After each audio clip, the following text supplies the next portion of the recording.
الحمد لله رب العالمين والصلاة والسلام على أشرف خلق الله وسيد المرسلين وعلى آله وصحبه أجمعين. رب اشرح لي صدري ويسر لي أمري واحلل عقدة من لساني يفقهوا قولي. اللهم انفعنا بما علمتنا وعلمنا ما ينفعنا وزدنا علما. اللهم لا سهل إلا ما جعلته سهلا وأنت تجعل الحزن إذا شئت سهلا. آمین یا رب العالمین. کتاب ریاض الصالحین میں آج ہمیں جس باب کے مطالعے کا آغاز کرنا ہے اس کا عنوان ہے باب الورع و ترک الشبہات. ورع کا بیان اور شبہات کو ترک کرنا، اس کا بیان. ایک خاص ترتیب سے امام نووی علیہ رحمہ احادیث کو لے کر آ رہے ہیں. تھوڑا پہلے ہم نے باب پڑھا تھا التنافس فی امور الآخرہ.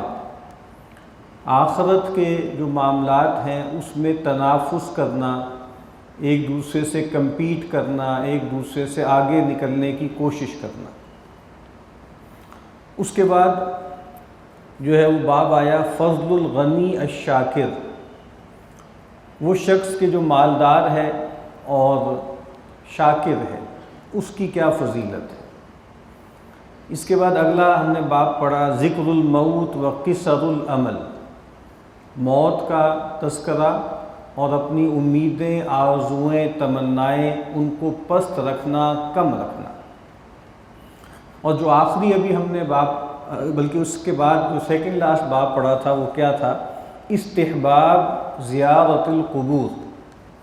قبروں کی زیارت کا پسندیدہ ہونا، قبروں کے پاس جانا، قبروں کو دیکھنا، قبرستان جانا، مقبروں پر جانا، اس کی پسندیدگی کا بیان. اور جب انسان وہاں جائے تو کیا کہے، وہ دعائیں جو نبی اکرم صلی اللہ علیہ وسلم نے ہمیں سکھائی تھیں وہ امام نووی علیہ رحمہ نے نقل کی. اور جو آخری باب ہم نے پڑھا تھا وہ تھا کراہیت تمنی الموت. موت کی تمنا کرنا، اس کی ناپسندیدگی کا بیان. اور اب یہ باب آ رہا ہے باب الورع و ترک الشبہات. یہ میں نے اس لیے ایک سیکوینس آپ کے سامنے رکھا ہے کہ ہم پر یہ بات واضح ہو جائے کہ ہمارا دین جو ہے وہ انسان کی پوری شخصیت سے بحث کرتا ہے. یعنی ہم پر ذمہ داری کیا ڈالی گئی ہے از روئے قرآن، وہ ذمہ داری ہے بندگی، اللہ کی بندگی کرنا. تو ہمیں اللہ کی بندگی اپنے پورے وجود کے ساتھ کرنی ہے نا، پورے فکر کے ساتھ، ذہن کے ساتھ کرنی ہے، پورے ارادے اور عمل کے ساتھ کرنی ہے، پوری طبیعت اور مزاج کے ساتھ کرنی ہے. اور ایک چیز جو ہم سب جس کی ہم تلاش میں رہتے ہیں اور جو انسان جس کی تگ و دو کرتا ہے وہ کیا ہے، وہ توازن ہے، وہ بیلنس ہے. دینی معاملات میں، دینی فکر میں، دینی عمل میں خرابی وہاں آتی ہے جہاں وہ عمل شروع ہوتا ہے جس کو کہا جاتا ہے ریڈکشنزم، کہ دین کے بہت سے پہلو ہیں، ان میں سے کسی ایک پہلو پر انسان فوکس کرے اور بس اسی کا ہو رہے، اسی کے بارے میں غور و فکر کرے، اسی کے بارے میں بیان کرے، اسی کو برتے، اسی میں سوئے، اسی میں جاگے. یہ تو ہو سکتا ہے کہ کسی خاص حالات میں خارج کے تقاضوں کی وجہ سے دین کا کوئی ایک پہلو نمایاں ہو جائے، یا انسانی زندگی، انسان اپنی زندگی کے کسی ایسے مرحلے میں ہو، کوئی کرائسس ایسا ہو کہ جس میں کوئی خاص وصف، کوئی خاص فضیلت گویا اس کے لیے بہت زیادہ ضروری ہو جائے، اور جس کو ہم بولتے ہیں نا کہ آؤٹ آف دا سائز ہو جائے، یعنی عام اس کا جو سائز ہے اس سے بہت بڑی ہو جائے. یہاں تک تو ٹھیک ہے. اور ذہانتوں کا فرق ہوتا ہے، طبیعتوں کا فرق ہوتا ہے، شاکلہ اور مزاج کا فرق ہوتا ہے کہ کچھ لوگوں پہ کسی خاص وصف کا غلبہ ہوتا ہے، کسی پہ کسی دوسرے وصف کا غلبہ ہوتا ہے. لیکن بنیادی بات یہ ہے کہ انسان کے سامنے دین اپنی پوری تفصیلات کے ساتھ رہے. یعنی جب ہم ابھی جو پڑھیں گے جو روایات ہیں، پہلے ہم نے زہد کے بارے میں پڑھا تو اس سے یہ خیال ہو سکتا ہے کہ جیسے مال بجائے خود کوئی ایول ہے، کوئی بری چیز ہے، اور انسان کو بس دنیا سے کم پر اکتفا کرنا چاہیے۔ پھر موت کا تذکرہ جب ہم پڑھتے ہیں اور اس بات کا ہمیں بتایا جاتا ہے کہ دیکھو لمبی لمبی آرزوئیں، لمبی لمبی تمنائیں نہ کرو، طول عمل کا شکار نہ ہو۔ اس سے بھی انسان ہو سکتا ہے کہ ہاتھ پیر توڑ کے بیٹھ جائے، تو پھر وہ باب آیا کہ نہیں، مال بجائے خود ایک فضیلت بن جاتا ہے۔ اور وہ روایت کئی مرتبہ یہاں پڑھی بھی گئی کہ نعم المال الصالح للرجل الصالح، کتنا اچھا ہے وہ مال کہ جو ستھرا ہے، صالح ہے، پاک ہے، اور ایک ایسے آدمی کے پاس ہے جو خود نیک ہے، صالح ہے۔ تو اب یہاں پر یہ جو باب آ رہا ہے یہ بھی بہت اہم ہے، اور آج کل جس طرح کی ہم زندگی گزار رہے ہیں اس میں لگتا ہے کہ جیسے یہ ایک بہت اجنبی قدر ہے۔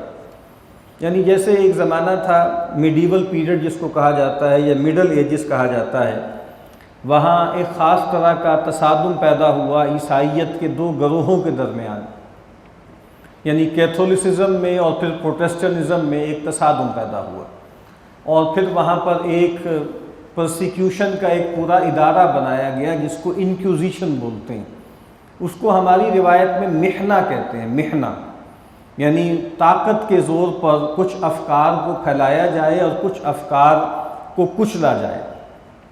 تو وہاں پر ایک تصور تھا بینڈ بکس کا کہ بھئی یہ جو فلاں فلاں کتابیں ہیں نا، اس میں جو افکار ہیں وہ چونکہ ہیریٹیکل ہیں، وہ ایسے ہیں جو آرتھوڈاکسی کے خلاف ہیں اور گمراہی کے ہیں، ضلالت کے ہیں، تو گویا وہ کتابیں بینڈ ہیں۔ ہمارے یہاں بھی آپ کو معلوم ہے کچھ سال پہلے ایک آرڈیننس آیا، اور پھر اس کی وجہ سے بہت سی، یعنی اردو بازار میں جو لوگ کام وام کرتے ہیں ان کو اندازہ ہے کہ سینکڑوں کتابیں اٹھوائی گئیں، سینکڑوں کتابوں پر بین لگایا گیا، کئی پبلشرز کو جو ہے وہاں سے باقاعدہ گرفتار کیا گیا، ان پر FIRs جو ہے کاٹی گئی۔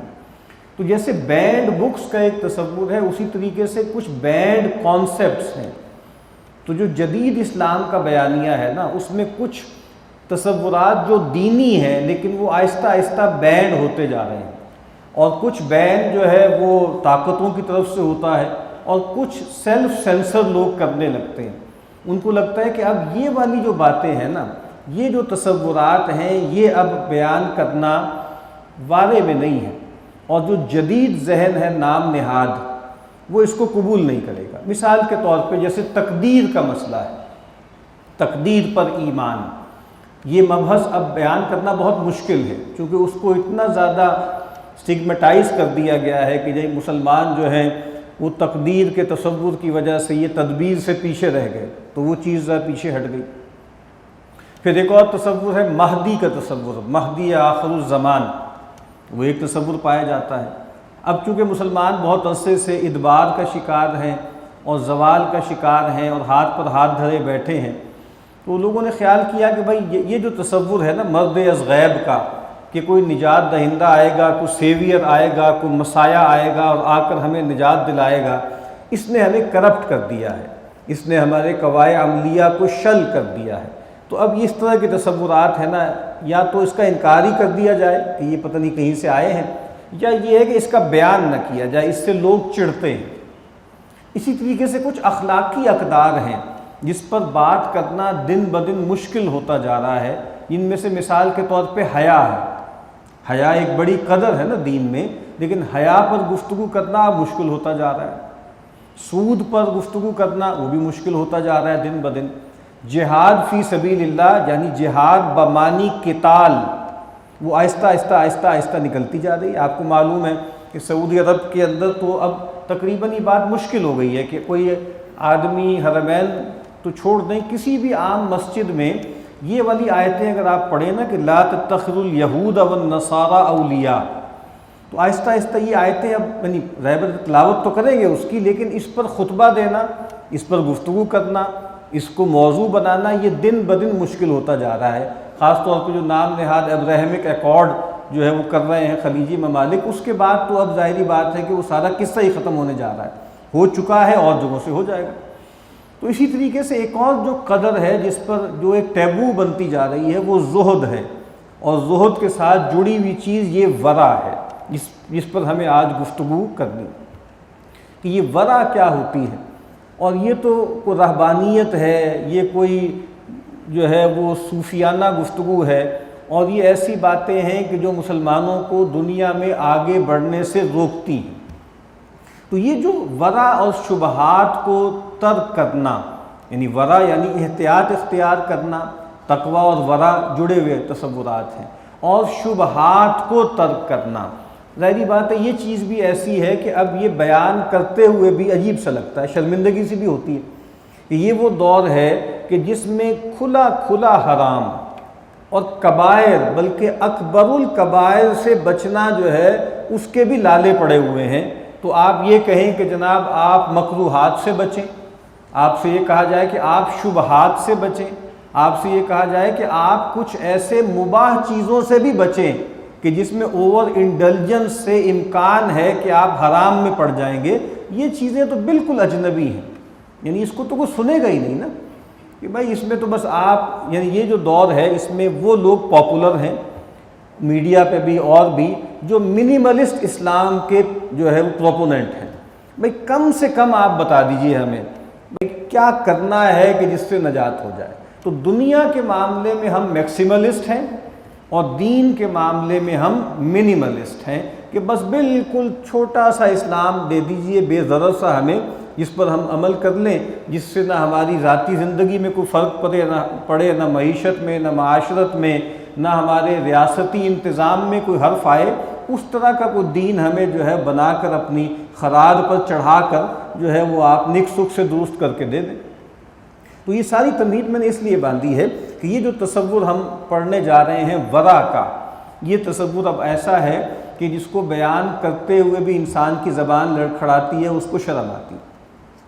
تو یہ جو ورع ہے اور ترک شبہات، یہ کیا چیز ہے؟ یہ میں نے یہ جو موسوعہ نظرۃ النعیم ہے یہ میں لے آیا تھا، اس میں سے جو ورع کا باب ہے اس کے بارے میں اس میں سے کچھ چیزیں میں پڑھنا چاہتا ہوں کہ پہلے ہم پر واضح ہو کہ یہ لفظ ورع کیا ہے، کیونکہ بہت سے لوگ ہیں جن کے لیے یہ لفظ ہی نیا ہوگا نا، یعنی تقویٰ کا لفظ تو پھر بھی کچھ نہ کچھ ہم لوگوں نے سن رکھا ہے، لیکن یہ ورع کیا چیز ہوتی ہے یہ شاید تصور ہی بہت زیادہ ایلین ہے۔ اب اس کے اندر جو لغت میں اس کا مفہوم ہے وہ کیا ہے؟ وہ رکنا، کسی چیز سے انقباض، اور اس سے ملتا جلتا ایک لفظ ہے عفت۔ یہ پہلے بھی آ چکا ہے، اس پر ہم احادیث بھی ہم پڑھ چکے ہیں کہ نبی اکرم صلی اللہ علیہ وسلم سے کے بارے میں جب پوچھا جو ہے وہ ہرقل نے، جو قیصر روم تھا، ابو سفیان سے جو اس وقت ایمان نہیں لائے تھے، کہ یہ جو صاحب آئے ہیں یہ کس چیز کی دعوت دیتے ہیں، ان کا بنیادی پیغام کیا ہے، جسٹ کیا ہے؟ تو کہا کہ ان کا بنیادی پیغام یہ ہے کہ اللہ کی بندگی کرو، اس کے ساتھ کسی کو شریک نہ ٹھہراؤ، یہ تو سب سے بنیادی چیز ہے، یعنی اس بات توحید اور رد شرک، یہ تو وہ کام ہے جس کے لیے ہر پیغمبر منصوب جو ہے مبعوث ہوتا ہے۔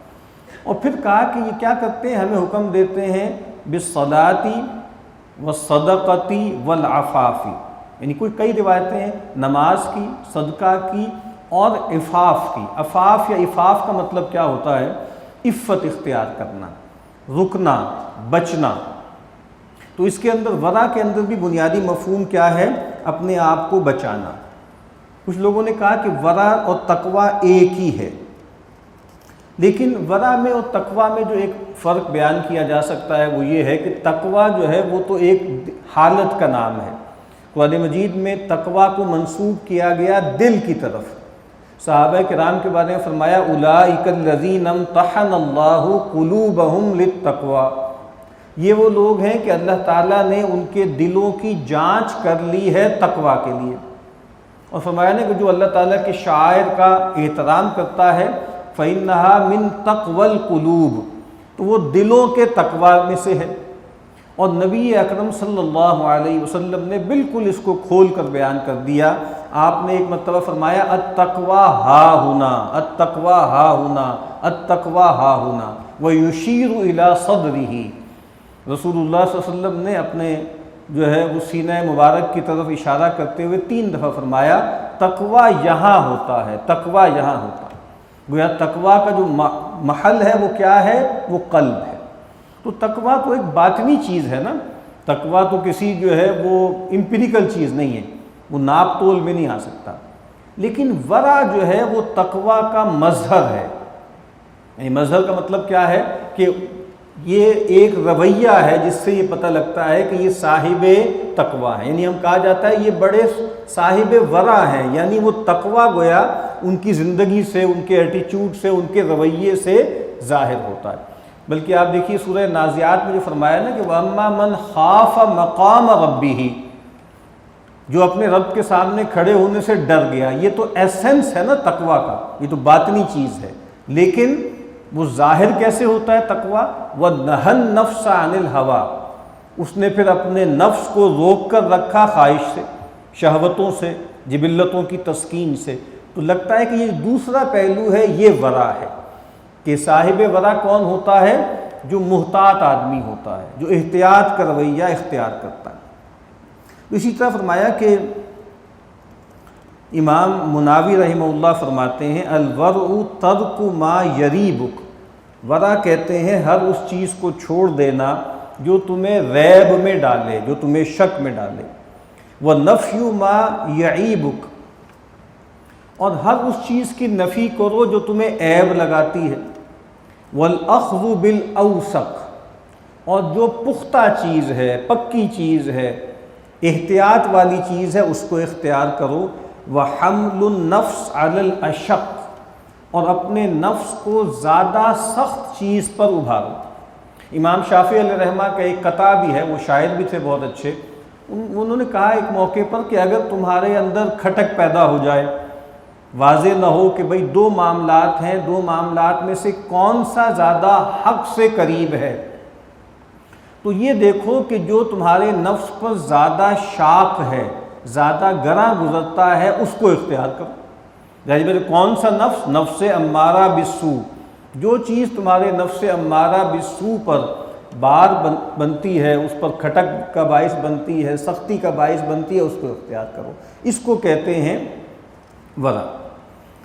اور پھر کہتے ہیں کہ تجنب الشبہات و مراقبۃ الخطرات، شبہات سے اپنے آپ کو بچانا۔ یعنی امام نووی علیہ رحمہ بھی اس باب میں روایت شروع میں وہی لے کر آئے ہیں کہ اللہ کے نبی نے فرمایا کہ حلال بھی واضح ہے، ظاہر ہے، حرام بھی واضح ہے اور ظاہر ہے، وَبَيْنَهُمَا أُمُورٌ مُشْتَبِهَاتٌ، اور اس کے درمیان بہت سے مشتبہ معاملات ہیں جس کو عام طور پہ کہا جاتا ہے گرے ایریاز ہیں، لا يعلمهن كثير من الناس، کہ لوگوں کی اکثریت اس کو نہیں جانتی، لوگوں کی ایک بڑی تعداد نہیں جانتی، جو علماء ہیں وہ جانتے ہیں، جو عرفاء ہیں وہ جانتے ہیں۔ یعنی شبہات سے بچنے کے لیے، یہ شبہات کو جاننے کے لیے دو چیزیں چاہیے، ایک علم صحیح چاہیے اور ایک قلب صحیح چاہیے۔ یعنی ایک آدمی ہوگا جو جانتا ہے، فقیہ ہے، اس کو معلوم ہے باریکیاں کیا ہیں، کہاں کہاں سے جو ہے وہ حرام در آتا ہے، اور ایک وہ شخص ہوگا جو بالکل ان پڑھ ہے، انگوٹھا چھاپ ہے، لیکن اس کا دل زندہ ہے، اس کے دل میں اللہ کی محبت بھی ہے، اللہ کی معرفت ہے، بغیر کسی فتوے کے اس کے اندر سے وہ سگنل آ جائے گا کہ نہیں یہ بات گڑبڑ ہے، یہ بات ٹھیک نہیں ہے۔ تو یہ جو بات ہے نا کہ تجنب الشبہات، شبہات سے اپنے آپ کو بچانا، و مراقبۃ الخطرات، صاحب ورع آدمی وہ ہوتا ہے جو اپنی خطرات پر بھی نگاہ رکھے۔ خاطرہ کہتے ہیں انسان کے قلب پر، انسان کے ذہن پر کوئی چیز آ کر گزر جائے، یعنی انسان کا ذہن جو ہے وہ بہت تیز کام کرتا ہے، اس پر مختلف چیزیں وارد ہوتی رہتی ہیں، ان میں سے بہت سی چیزیں ارادی ہیں، بہت سی چیزیں غیر ارادی ہیں۔ تو کچھ چیزیں انسان پر وارد ہوتی ہیں، پھر انسان ان کو اون کر لیتا ہے، یعنی ایک خاطرہ آتا ہے، انسان اس کو اون کر لیتا ہے، پھر اس کو پکاتا ہے اس خیال کو، جب تک تو وہ وسوسے کی حالت میں رہے اس وقت تک تو وہ قابل مواخذہ نہیں ہے، لیکن جب آدمی اس کو اون کر لے، انٹرنلائز کر لے، اس کو پکانا شروع کر دے، اب وہ خاطرہ وسوسہ بن سکتا ہے، پھر وہ فکر بن سکتا ہے، پھر وہ ارادہ بن سکتا ہے، پھر وہ عزم بن سکتا ہے، پھر وہ عمل بن سکتا ہے، پھر وہ عادت بن سکتا ہے۔ تو صاحب ورع آدمی کون ہوتا ہے؟ جس کے بارے میں ہم کہتے ہیں نا کہ نپ دا ایول ان دا بڈ، وہ ابتدائی جو وسوسہ یا خاطرہ پیدا ہوتا ہے وہیں پر اس کو چیک کرتا ہے، اس پر نگاہ رکھتا ہے، اور جو رحمانی ہوتا ہے اس کو قبول کرتا ہے، جو فرشتوں کی طرف سے ہوتا ہے اس کو قبول کرتا ہے، اور جو ابلیسی ہوتا ہے، شیاطین جن کی طرف سے ہوتا ہے، اور جو نفس امارہ کی طرف سے ہوتا ہے اس کو ترک کرتا ہے، اس کا علاج کرتا ہے۔ تو ابھی انشاءاللہ اس ورع کے بارے میں اگلی دفعہ بھی انشاءاللہ ہم بات کریں گے۔